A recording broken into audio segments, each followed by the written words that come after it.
So, hello and welcome along to another edition of Isolation Interviews for Hospital Radio and my YouTube channel. And my guest today, well, I'm super excited to be joined by the amazing Samantha Giles. Thank you for joining me. It's a pleasure. Now, obviously, this last year and a half has been crazy. It's been very strange. It's a new way of living, really. I mean, how have you coped with all the changes? Yeah, it has been difficult, especially because it doesn't seem to be getting that much better. You know, it's still not back to normal. I think it's incredible how humans can adapt to anything really, and eventually. And although, you know, however hard it is, you have to kind of think, well, we've just got to keep ourselves healthy, and it's about protecting other people as much as anything else. I mean, during the height of the pandemic, when everything first locked down, were you affected work-wise? Was there anything that you were doing that had to be stopped? Well, I was affected work-wise in the sense that I was going up for different jobs and things, and obviously everything just stopped. So there was absolutely nothing on the horizon work-wise for me, other than obviously my writing that I was doing. And at the time when we first went to lockdown, I hadn't got a publisher either. So it felt very, very difficult. And that whole thing of not being able to see anybody and have any contact with people really was really tough. And because my husband was furloughed, so he wasn't furloughed, he was working all the way through from home, so it was down completely to me for all the homeschooling and everything, so that it was quite tough. Yeah. And I imagine as well, a lot of people over the last year and a half found themselves doing new things. Did you find yourself learning any new skills, doing anything that you haven't done before? Well, I did some online teaching and sort of in the classroom when we were able to, for an acting school, and I found that I didn't particularly enjoy it, I have to be honest, because I think, well, number one, I felt like, how can I don't really know anything, what can I tell people? And then number two, I felt I don't want to be watching other people examine scenes and learn lines. I want to be doing it. So yeah, I discovered that wasn't for me, that, you know, if I have any time out or if I'm not working, teaching is definitely not for me. And I really admire people that can do it, but I felt really that it wasn't a good fit for me at all. So that was quite new, I suppose. I started doing some stuff on my Facebook, doing live angel card readings for free for people to kind of try and lift morale a bit, which was quite nice. And then obviously I did get, luckily, you know, not long into lockdown, I did have great news that I'd got a publisher. So that was very exciting. So my first children's book was published last year. So out of the lockdown, that was probably the most positive thing work-wise to come from that difficult time. And did you find during the lockdown it was easy to write, or had you already done the book by that point? I'd already done the book. I was writing another book, which it was quite difficult to find the time, but I sort of structured so that when I finished doing the school stuff with my children at 3:30, then I would go off and write for 2 hours upstairs or whatever. And so I stuck to that, but it's quite a lonely thing to be doing, especially when you can't pepper it with, oh, tomorrow I'll go and meet whatever, you know, and go and do such and such. The whole thing is just, you know, day after day was the same, wasn't it, for everybody? So I did write something else. I wrote 2 books actually during all the lockdown. I wrote one which at the moment is on the back burner because it features a Windrush character, and my agent felt that it was because I didn't have anybody specifically, you know, in my family that has been Windrush. I was writing it from, obviously I've done lots and lots of research in Liverpool. She didn't feel that, you know, we're at a time at the moment where what's the right words to say here, where you seem to only be able to write about things if you have experienced it firsthand, I suppose, which I think, well, that's a whole nother thing, but I don't necessarily agree with that anyway, because that's what research is for, you know. Anyway, contentious issue. So I wrote that, and then I wrote a sequel to my first children's book, which is being published in October the 14th. So yeah, I was quite busy. And did you find that, I mean, because I know I've spoken to quite a few people that they weren't really getting motivated during the lockdown. There was nothing to kind of give them motivation and give them inspiration. Did you find that that was actually the case, or did you find that actually inspiration was coming in thick and fast? I was the opposite, really, and I think it was because I had absolutely no control over my acting career. There's nothing I could do about that. Nothing was getting made, people weren't working, it was dead. But I could control the ideas, my imagination, that kind of stuff. So that's what I really threw myself into. And I think as an actor, it's quite liberating if you can write, because, you know, my characters, I'm totally in charge of them. Whereas when you're an actor, you have no power whatsoever. The only power you have is to say no thank you to something.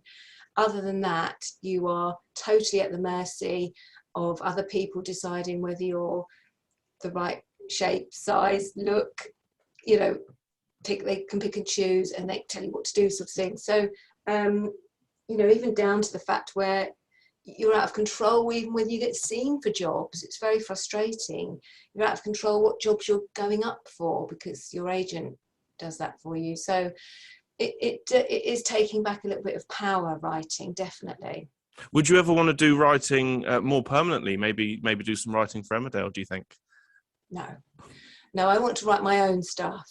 And also I think soaps they evolve all the time. And I think at the moment, soaps are going through a period of where all the stories have to be kind of big, dramatic storylines, like extreme things like murders and drownings and fires and floods and huge event-led things, which I mean, I don't necessarily think is right, because I think for me, it should always come down to character.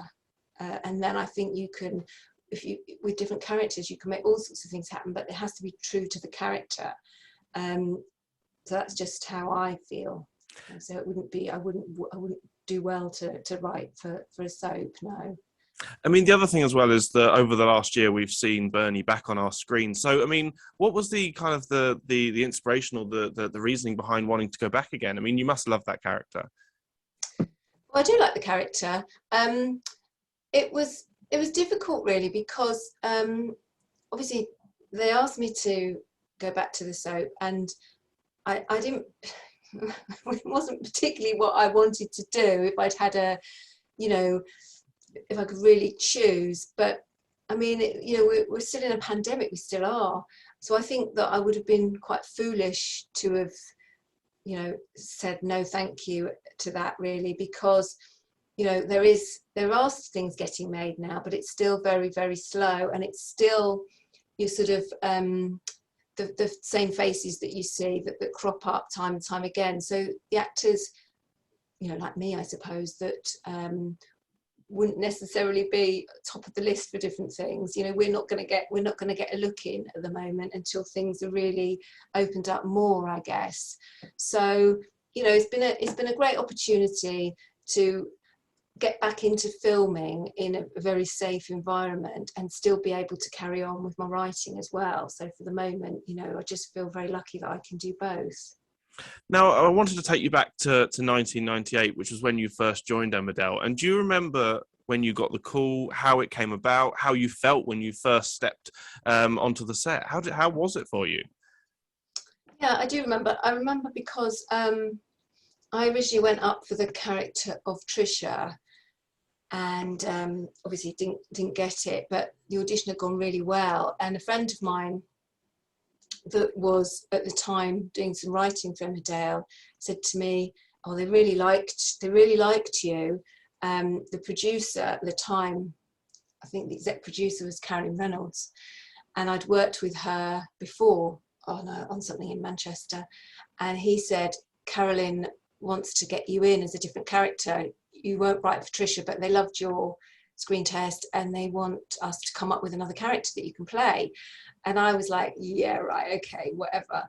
Because obviously he told me this on the inside. I didn't know anything officially about this, so I didn't really believe him. And that was that kind of thing. And then a short while later, yeah, I got a call from my agent that I'd been offered 4 episodes as this character, Bernie Blackstock. So, and I do remember, I think my first scene was, I think it might have been in the village. I can't remember exactly, or was it in the studio? Maybe it was in the studio, I don't know. Yeah, absolutely terrified, very nervous, which is crazy really, because I had, you know, I'd done prior to this, you know, a few years before this, I'd done a TV film in Luxembourg, you know, with Rob Lowe. So I didn't have any, you know, but nerves are nerves. You get nerves however much you've done. It doesn't really matter. So yeah, that was that. And I mean, over the years, you've had some amazing storylines. I mean, for you, is there a personal favourite? Is there one that you enjoyed, maybe because of the scenes you got to do, or just because it was maybe something close to home? Was there one that particularly was a favourite? No, it's hard to say really. I mean, the early days of the character, and then when I went back 10 years later after leaving, they feel like 2 different jobs really, because I suppose the show had changed a lot, and you know, my life, I was in a very different place. And I loved all the stuff we did early on when Bernice was, you know, the bar manager and what have you, because we did have some real fun times. You know, we had a lot of laughs. And then, you know, over the last few years, there've been some great stories, like when she opened the salon, you know, that was, whoever came up with the name for the salon, it was absolute genius. So that was, you know, that was a great story. When the burglar person came along and tied her to the bed, you know, that was, and then Nicola and Bernice went and tried to get their revenge on him. That was great fun. There've been loads of, you know, daft storylines. I love the fact that, you know, I'm playing a comedy character, because that means that I don't take any heavy stuff home with me. You know, it's just fun, you know, which doesn't mean to say that she doesn't have those scenes and those stories that are where she's upset and stuff. But yeah, I think I'm lucky that she's that sort of character, because it'd be terrible to play somebody really, really serious if you're living it day by day. Do you think if you were to meet her in real life, if you and Bernie were to meet, do you think you'd be friends? Do you think you'd get on? No, I don't think we would, because it's funny, in the early days, she was written sort of quite intelligent actually, and I remember having conversations with my friend who used to write on Emmerdale, and he said to me, you know, she was always very intelligent, you know, what's happened to her, sort of thing. And I think characters do change a little bit when you're on a soap, a long-running thing. And I think what happened when I came back after 10 years, a lot of the writers were new. They didn't really know how to write the character, or they couldn't remember what she was like. And they started writing her quite bitchy at first. And I played against it, because I thought, well, she's not bitchy. So I sort of played it more ditzy, brought that element in so that the bitchiness wouldn't, because she was always very blunt, but she wasn't a nasty blunt, you know, she was more blunt because that's just how she was. So I added the ditzy thing to it really to balance out that, and then they kind of picked up with it, the writers. And so thus, you know, I can see why my friend Matthew is saying to me, the character's changed. Yes, she probably has changed, but I had to facilitate that, otherwise she would have ended up being a bitch, and she never was. So I had to protect her somehow. I mean, I imagine that's the thing, is that when you kind of feel like you know the character so well, because she you know, you played her for so long, there must be a bit of like you say, wanting to protect her a bit and wanting to look out for her because maybe no one else is. Yeah, but I think, you know, the writers, they're quite true to her now. It's just that because of that long gap, lots of new writers, lots of people that hadn't written for her before, and it's getting that voice, isn't it, in their pen, if you like, when they're writing the words. So she probably was more intelligent when she first started, So I think me personally, I probably would find her irritating because she's a bit daft. She comes out with stupid things. And we wouldn't be interested in the same things. You know, she's very interested in, you know, her grooming, her physical thing, what she wears, and her hair and makeup and everything. And I'm a bit more hippie, I suppose. She wouldn't be seen, you know, the only time she wore anything vaguely hippie was when she was dressing up for the part to do the marriage guidance thing with the sage and all that stuff. Otherwise she is, you know, she's very middle-aged the way she dresses. Now, Emmerdale aside, I mean, obviously you've had an amazing career, you've done some amazing things, but other than Emmerdale, what's the kind of the one project that you've worked on, or the one thing you're most proud of in your career? I love doing theatre as well, and one of my favourite jobs was playing Helen in A Taste of Honey.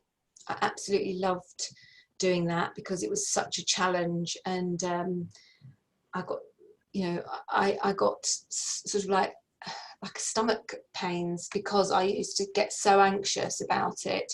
And there are many times when I'd be going on you know, lights with beginners, and we'd be, me and Samantha, the other girl's name was, that played my daughter, we'd go on waiting for the lights to go up, and I'd think, I can't remember what my first line is. And that happened more than once, where I'd think, I've no idea what I say, and then as soon as the lights come up, I'd open my mouth and the line would come out, and it'd be like, oh my God. But you know, there were so many huge speeches, so much to learn in that, but it was incredible. It was an incredible experience, which I loved, but I don't think I'd want to repeat it.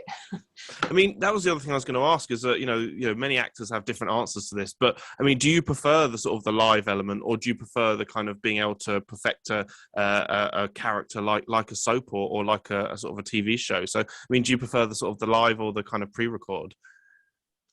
I like doing something ideally which has got a beginning, a middle and an end, and of course you don't have that with soap because it's just completely continual.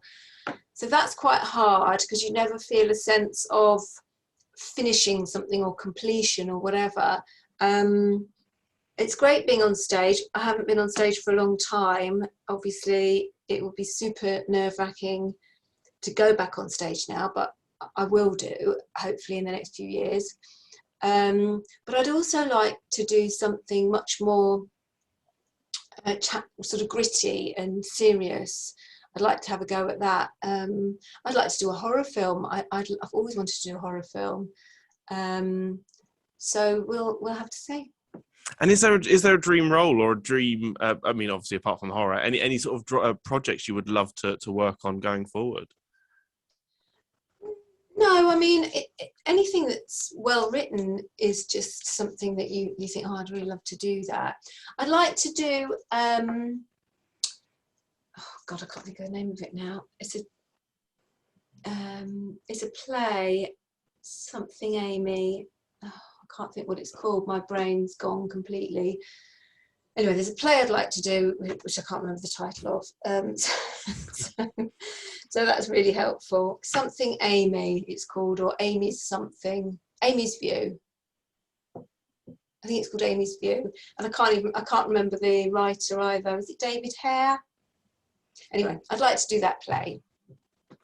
Now, I mean, I just want to say it's been a pleasure talking to you, but before we go, is there any messages you'd like to give to anyone who's out there in hospital at the moment, or to the amazing NHS staff and what an amazing job they've been doing? Anything you'd like to say?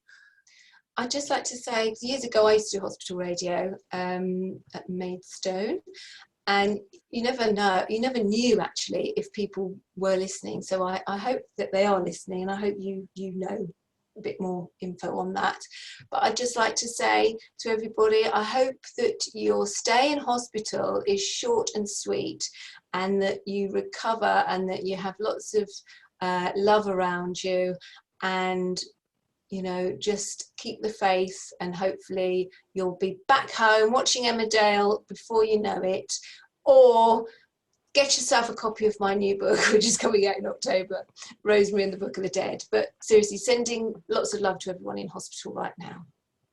Thank you so much, Samantha. It's been an absolute pleasure. Of course, keep safe, and hopefully we'll speak again one day. Brilliant. Thanks, Matthew. Bye.